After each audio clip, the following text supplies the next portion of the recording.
નમસ્કાર, આપ જોઈ રહ્યા છો નેશન પ્લસ ન્યૂઝ. હું છું આપની સાથે હેતલ ભગત. વડોદરાના રિયલ એસ્ટેટ ક્ષેત્રમાં ગ્રાહકોના હિતમાં રેરાએ એક મોટો અને મહત્વનો હુકમ કર્યો છે.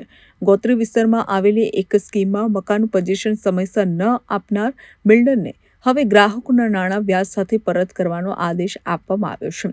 ગોત્રી વિસ્તારમાં મે કુરિયા ઇન્ફ્રા પ્રાઇવેટ લિમિટેડ દ્વારા કિશન એમ્બ્રોસિયા નામની બાંધકામની સ્કીમ વર્ષ 2020માં શરૂ કરવામાં આવી હતી, જેના ડિરેક્ટર ભીખુ કિશનભાઈ કુરિયા અને શિલ્પી ભીખુભાઈ છે.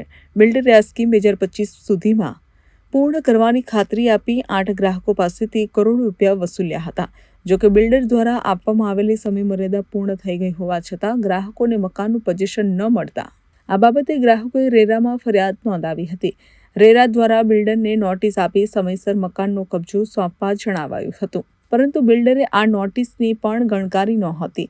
અંતે રેરાએ કડક વલણ અપનાવતા ગ્રાહકોના પક્ષમાં ચુકાદો આપ્યો છે. 8 ગ્રાહકોને તેમણે આપેલી રકમ અને તેના પરનું વ્યાજ મળી કુલ 1.25 કરોડ જેવી માત્ર રકમ પરત ચૂકવવાનો રેરા દ્વારા બિલ્ડરને આદેશ કરવામાં આવ્યો છે. Bureau report, nation plus news, Vadodara. સમાચારોના સતત અપડેટ મેળવવા માટે અમારી નેશન પ્લસ ન્યૂઝની યુટ્યુબ ચેનલને સબસ્ક્રાઇબ કરો, બેલ આઇકન દબાવો અને જોડાયેલા રહો ફેસબુક, ઇન્સ્ટાગ્રામ અને ટ્વિટર પર.